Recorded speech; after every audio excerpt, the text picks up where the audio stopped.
Good morning, everyone. Today on Perspectives, we're talking about opiates, the consequences of using them, the addiction to them, and the stigma that prevents some people from getting the help they need. Now, these drugs are in the news, of course, from a huge drug bust in Mobile just a few days ago to health officials making Narcan available without a prescription. The use and eventual addiction to opioids does not start the same for everyone, as it might for some, say, illegal drugs. Back in the 1990s, many of the victims were initially prescribed the drugs to address that nagging, unbearable, and nonstop pain. Unfortunately, though, that was the gateway for some of them to getting dependent on the painkillers. These users, pain pill takers, were just regular folk from all walks of life, income levels, ethnic and racial groups. Sadly, though, some of them felt they needed the painkiller, the drugs to live. So some of them eventually turned to crime to be able to purchase that daily relief. Now, since 1999, more than 1 million Americans have died from a drug overdose. In 2020, nearly 75% of the drug overdose deaths involved an opiate. Opiates kill more than 136 Americans every day. Now, shockingly, the 35 to 44-year-old age group is now experiencing the most of the opiate overdose deaths. More than 20,000. That's a 20% increase from 2020 and a 73% increase from 2019 prior to the COVID pandemic. Now, one reason could be the introduction of the deadly fentanyl. Health officials and law enforcement say that one fentanyl pill can kill. Fentanyl is a synthetic opiate, and the Centers for Disease Control and Prevention's 2021 data says that nearly 66% of opiate-related deaths in the state of Texas involve synthetic opiates. Our guest today on Perspectives, Virginia Guy, Executive Director of the Drug Education Council, and Lori Miles, the Public Affairs Director for the Mobile County Sheriff's Office. Well, when Perspectives continues this morning, we'll talk more about opiates, as well as what can be done, as well as what the problem, how pervasive it is here on the Gulf Coast. We'll tell you more in just a moment.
Welcome to Perspectives, and as mentioned, our guest today, Lori Miles with the Mobile County Sheriff's Office, and Virginia Guy, Executive Director with the Drug Education Council.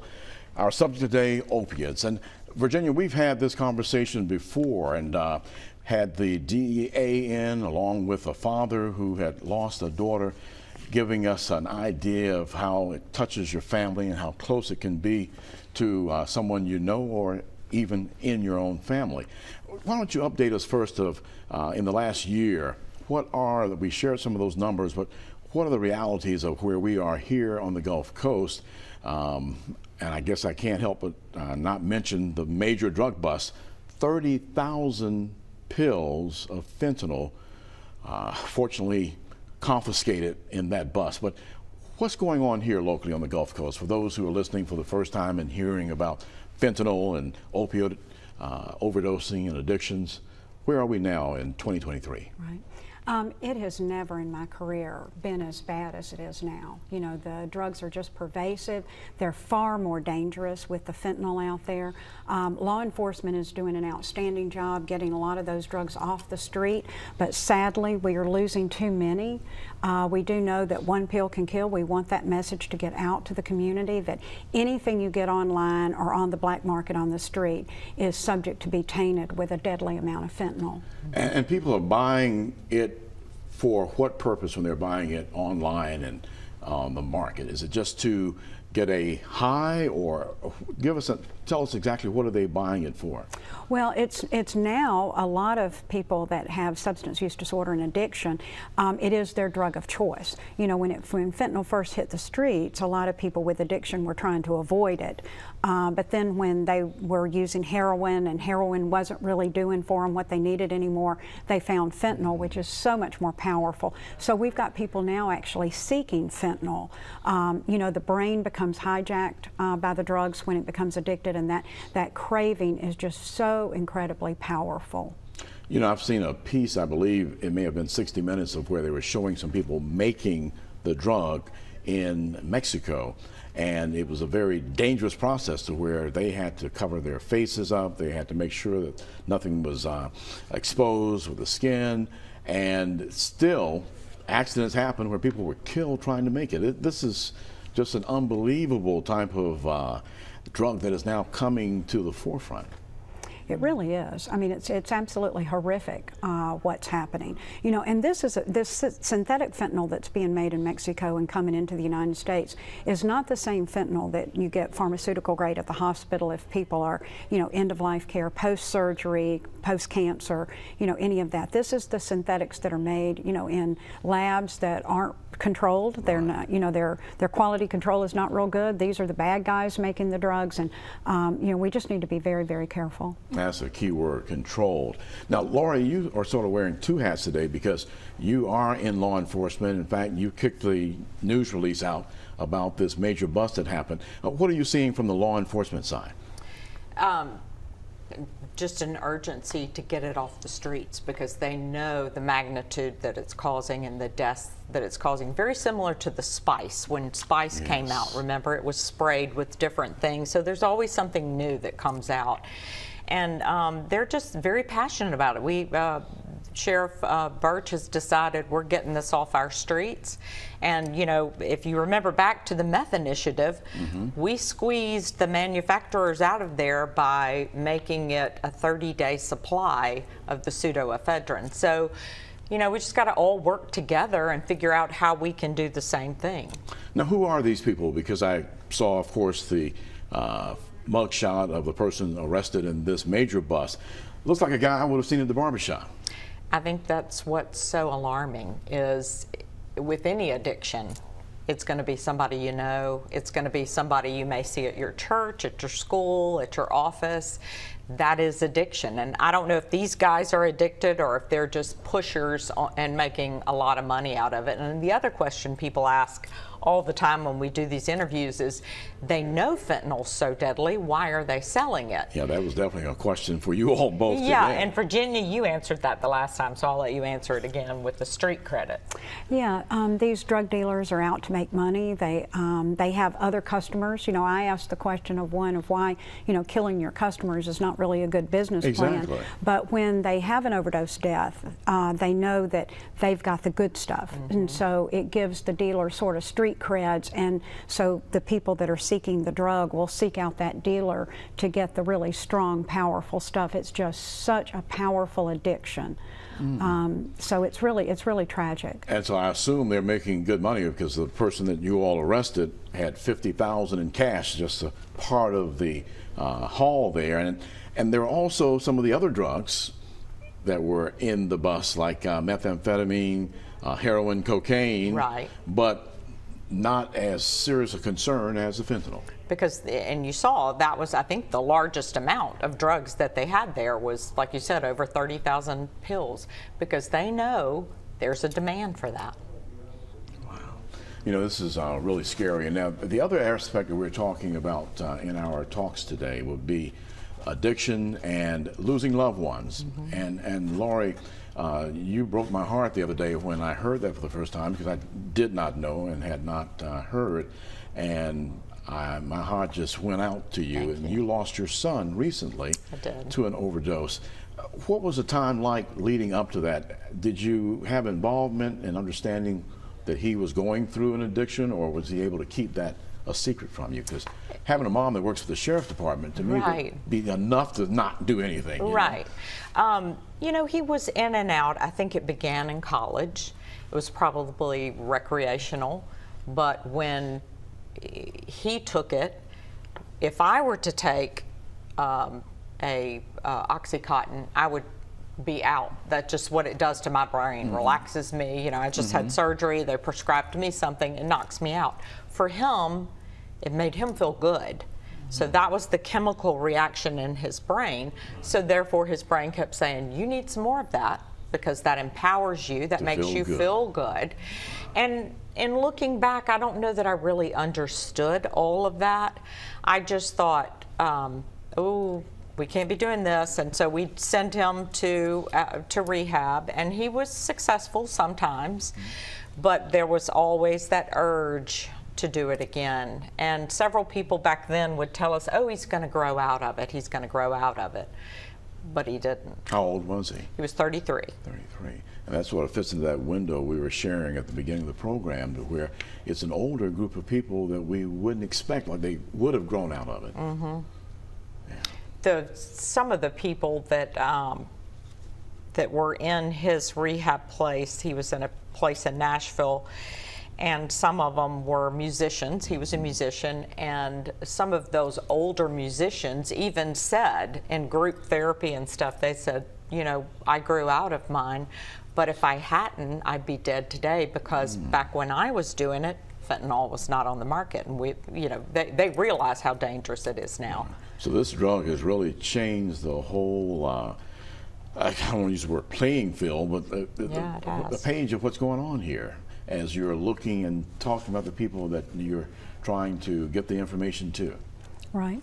It really has. And you know, nobody ever means to become addicted, whether they start out treating real pain or they start out using drugs to party. Nobody means to become addicted. We don't know why some people cross that line and their brain becomes addicted and why other people don't. It's also not the family's fault. You know, so often in this, the family suffers even more than the person with the addiction. The person with the addiction has a little bit of a medication and anesthesia in them that blunts their feelings a little bit. The family is facing it just raw and pure, and it is incredibly painful. So, and it's not the family's fault. So we need to make sure that the family, they didn't cause it, they can't control it, and they can't cure it. We can just help the person get to the treatment and hope that that treatment will work.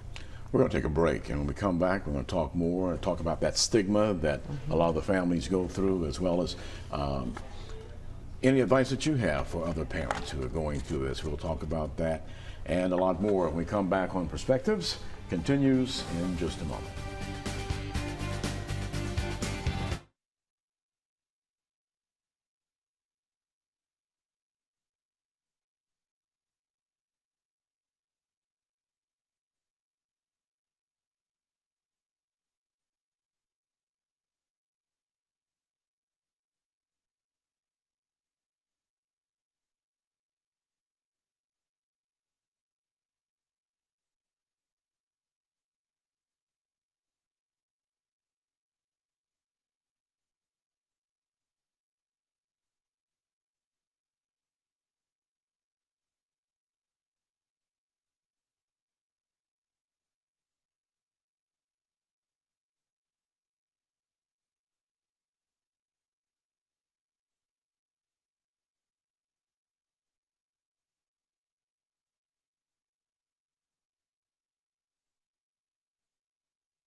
Welcome back to Perspectives, and our guests this morning, Lori Miles and Virginia Guy. We were talking briefly about stigma and how that has a major effect on the families and probably even those in the family who are dealing with the addiction. Tell us a little bit about that, Lori. How did that affect you in dealing with this with your son? I think like Virginia was saying earlier, so many times families blame themselves. What did I do? Did I encourage this kind of behavior? How did this all happen? And so right before the luncheon, Virginia and I talked, and I said, okay, I'm ready to tell my story. I'll come out and tell my story. I cannot tell you how many people have reached out and said, I was ashamed. I told everyone my son or daughter died from a heart attack or something. So what we are trying to do is help families realize there is no shame in this. And the first thing you need to do is get yourself equipped. As a parent or a loved one that is dealing with someone who is addicted, it's kind of like flying on a flight and saving, the oxygen mask comes down. You got to put yours on first before you help the child. Else, yeah. So you really do need to get yourself equipped and know how to talk to them, how to draw boundary lines, yet always know or let them know that you're there to support them if they want to get into treatment. So that's what I have experienced, is the stigma around it, it's not something you start up at a dinner party, that type of conversation, but it's like cancer. That's evolved. Exactly. You will get casseroles at your front door if they find out your son has been diagnosed with stage 4 cancer. Not so much as a drug addict. Is it because it's been criminalized so much, you think? I think probably some of that, but I just think I don't know why, it's just shame with it. I don't know. Can you elaborate more? Yeah, and I think too, some of the behavior that surrounds people when they're in active addiction is not real great. Yes, and that's so true. I think that adds to it too. So I think that we can just continue to talk about it. I think this type of thing, having community conversations, letting people have permission to talk about it, to talk about how they feel about it, and I think that'll do more than anything to help reduce the stigma and get more people into help. So since that has happened, what have you learned that you could add to share that these are some of the steps that I wish I had taken, or now that I have talked to people like Virginia and others, these are some of the things that I would do to help my child? Well, I was fortunate when I realized that Harrison was going in that direction. I was already active with the drug ed. I was, at the time, I maybe just started at the sheriff's office, but I was doing the underage drinking task force in the city, which was a nonprofit through them. And so I was familiar with some things. I just was not familiar with addiction itself, how to understand that desire that person has, and their brain is just controlling them the whole time. And it's not like they're trying to hurt you, and they're just trying to satisfy something in them that their body is telling them they need. It's very much like, if you haven't watched it yet, the show Dope Sick on Netflix, and it kind of follows people who become addicted to opioids, and it really shows you the breakdown that what happens with the addict and the addict's family. It's really so very authentic. Yeah.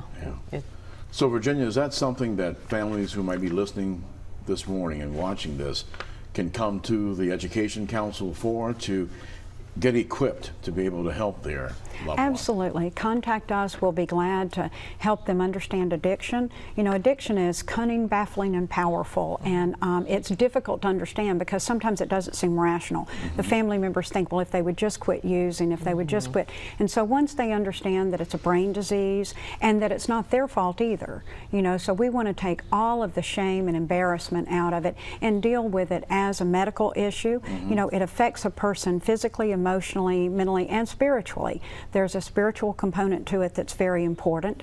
And so we want the family to understand that. We want the family to be able to take care of themselves, because while you're dealing with somebody, there's probably nothing more stressful than dealing with somebody who's in active addiction that you love. So if there's somebody that you love, that you're worried about, please reach out. We'll be glad to let you know what your options are. Seek out the help that you need for that person and for the family.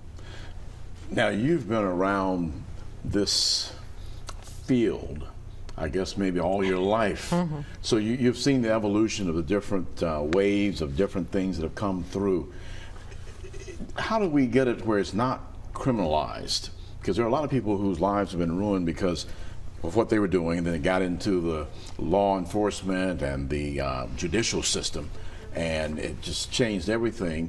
But you're talking health, and you're talking mental health. You know, how do we get society to make that turn so that we can help our loved ones? Well, you know, it's really both, because even with people in active addiction, if they commit crimes, they still have to face the music and own up to that. Right. They're still responsible for that behavior. But it really is both. So, you know, it's a complex disorder, and it's, you know, if it were easy, we would have already found a solution to it. And so I think this type of conversation and getting people to understand just how complicated it is, I think is a lot of the answer. And you'll see a lot of drug courts that have been very successful with people, and people come out after they've completed it and said, look, this is what I needed. It's rock bottom, and somebody held them accountable to it. So what message would you like to leave with parents who are watching us this morning? Get support for yourself, get support for your loved one, and just don't be ashamed. It is, if you are in a room with 10 people, I guarantee you there will be 8 people whose lives have been touched by addiction. Would you not agree? And so open the conversations up. It's the way we build a stronger community, work together, stay active in your schools, stay active in your children's lives, and talk to them about these drugs, and tell my story.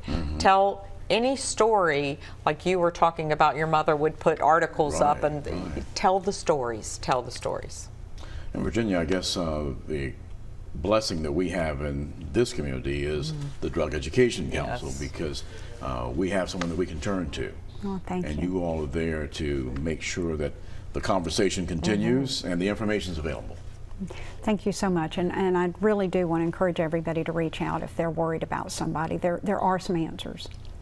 Now, we have a phone number as well as the website, and what do you recommend? Coming by, knocking on the door, or what? Whatever anybody's comfortable with. Just reach out to us, whether it's through social media, our website, you know, just showing up at our office, calling. Just please reach out to us. Well, Laura, we thank you so much for doing what you're doing, for being the strong mom that you are, and wanting to make a difference in others' lives. And that's what it's going to take, us sharing this on a consistent basis. That's right. We thank you indeed. In Virginia, of course, what you are doing and have been doing for a while, we appreciate that as well. Thank you. All right, we thank you both ladies. And of course, for more information, the Drug Education Council, located there, you see the address, the phone numbers, 251-478-7855. And there's the website for more information. And then, of course, go up a little faster there. There we go, Mobile County Sheriff's Office. You can log on to their website, and then under the Contact tab, you'll see where you can give tips for either crime information or somebody who's doing something in our community that we need to make sure we take care of. You can send anonymous information there as well. Well, thanks so much for joining us here on Perspectives as we discuss those issues, and we're seeking solutions. Remember, now you can find all the episodes of Perspectives on fox10tv.com, a Fox 10 app, or on our YouTube page. Now, if you have any ideas or topics, drop it to us here at Perspectives at fox10tv.com. I'm Eric Reynolds. Have a great week ahead, and we look forward to seeing you next time.